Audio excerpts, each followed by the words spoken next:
నేటిదిన వాక్య ధ్యానం కొరకు సామ్స్ 103 సెకండ్ స్టాంజా 103వ కీర్తన 2వ చరణంలో రాయబడిన వాక్యాన్ని చదువుకుందాం. నా ప్రాణమా యెహోవాను సన్నుతించుము, ఆయన చేసిన ఉపకారములలో దేనిని మరువకుము. చదవబడిన ఈ వాక్య భాగంలోని దీవెన నా ప్రియులకు మీరందరూ పొందుదురుగాక. వాక్య ధ్యానం కొరకై ప్రార్థన. కృపగల తండ్రి, వందనాలు. నేడు చదవబడిన ఈ వాక్య భాగం ద్వారా మాతో మాట్లాడి బలపరచండి. యేసు క్రీస్తు నామములో ప్రార్థిస్తున్నాను తండ్రి, ఆమేన్.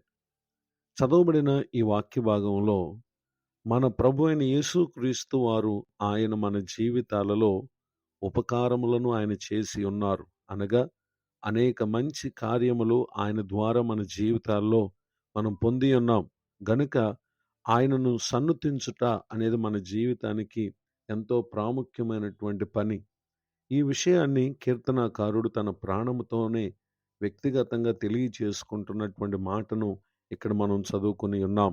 నిజమే, నేటి వరకు మనం సజీవులుగా ఉండుట అనేక అపాయాలు, ప్రమాదాలు, ఇబ్బందులు, ఇరుకులు, శోధనలు, సమస్యలు, వాటన్నిటిలో కూడా దేవుడు మనకు అనుగ్రహించినటువంటి ఆ కృప చొప్పుననే మనము క్షేమముగా ఉండగలిగి ఉన్నాము అనేటటువంటి విషయాన్ని జ్ఞాపకం చేసుకుని మనం ప్రభువును సన్నుతించుట ఎంతో ప్రాముఖ్యమైనటువంటి విషయం.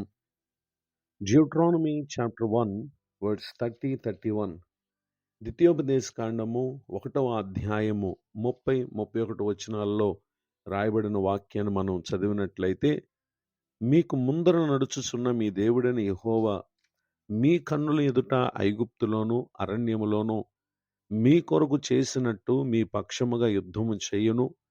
మీరు ఈ చోటికి చేరు వరకు మీరు వచ్చిన మార్గం అంతటిలోనూ మనుషుడు తన కుమారుని ఎత్తుకొనున్నట్లు మీ దేవుడైన యెహోవా మిమ్మల్ని ఎత్తుకొని వచ్చిన సంగతిని మీరెరుగుదురని మీతో చెప్పితిని. చదవబడినటువంటి ఈ వాక్య భాగంలో ఇశ్రాయేలీయుల పట్ల దేవుడు చేసినటువంటి గొప్ప కార్యాలను ఇక్కడ మోషే వారికి జ్ఞాపకం చేయటను మనం గమనించగలం. నిజమే, నేడు పరిశుద్ధాత్మ దేవుడు మన జీవితంలో ఇప్పటి వరకు గడిచినటువంటి కాలం అంతా మన పట్ల ప్రభు చేసినటువంటి కార్యాలు నిజమే. ఆయన మన పక్షముగా యుద్ధం చేసినటువంటి దేవుడై ఉన్నారు.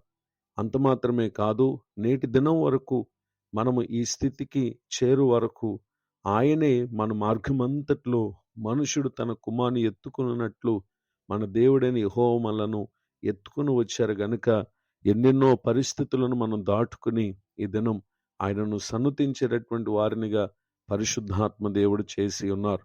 ఈ మాటలు వింటున్నటువంటి నా ప్రియ సహోదరి సహోదరులు, మనము మన జీవితాలలో ఆయన చేసిన ఉపకారాలను మర్చిపోక వాటిని బట్టి మనం ఆయనను సన్నుతించుచు ముందున్నటువంటి కాలంలో కూడా దేవుని మందిరాన్ని, దేవుని బిడ్డలతో సహవాసాన్ని, వ్యక్తిగతంగా ప్రభువుతో సహవాసాన్ని, కుటుంబంతో కలిసి ప్రభువును స్తుతించేటటువంటి సహవాసాన్ని, ఇటివి ఏమాత్రము నిర్లక్ష్యం చేయక ఆయన మన జీవితాల్లో చేసిన ఉపకారాలన్నిటిని బట్టి ఎల్లప్పుడూ ఆయనను సన్నుతించేటటువంటి వారిలో ప్రతి ఒక్కరూ ఉండాలని దేవుని పేరట తెలియజేస్తూ ఈ మాటలు ముగిస్తున్నాను. ప్రార్థన. కృపగల తండ్రి, మీ కొందనాలు. మా జీవితాలలో ఉపకారాలు చేసినటువంటి మీకు స్తోత్రం.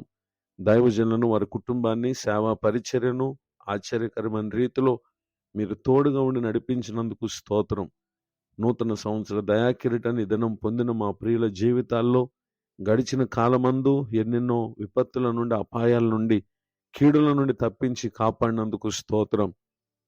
రానున్న కాలాల్లో కూడా మా ప్రియుల కొరకై మీరు సిద్ధపరిచినటువంటి మేలులు పొందునట్లు మీ పట్ల భయభక్తులు చూపుటలో శ్రద్ధ కలిగి ఇప్పటి వరకు చేసినటువంటి ప్రతి ఉపకారమును మా ప్రియులు జ్ఞాపకం చేసుకుని నిశ్చయముగా మీ కృతజ్ఞతాస్తుతులు చెల్లించినట్లుగా దీవించి మీ యొద్ద నుండి కలుగు దీవెనలు పొందటానికి సహాయం చేయమని యేసుక్రీస్తు నామములో ప్రార్థిస్తున్నాను తండ్రి, ఆమేన్.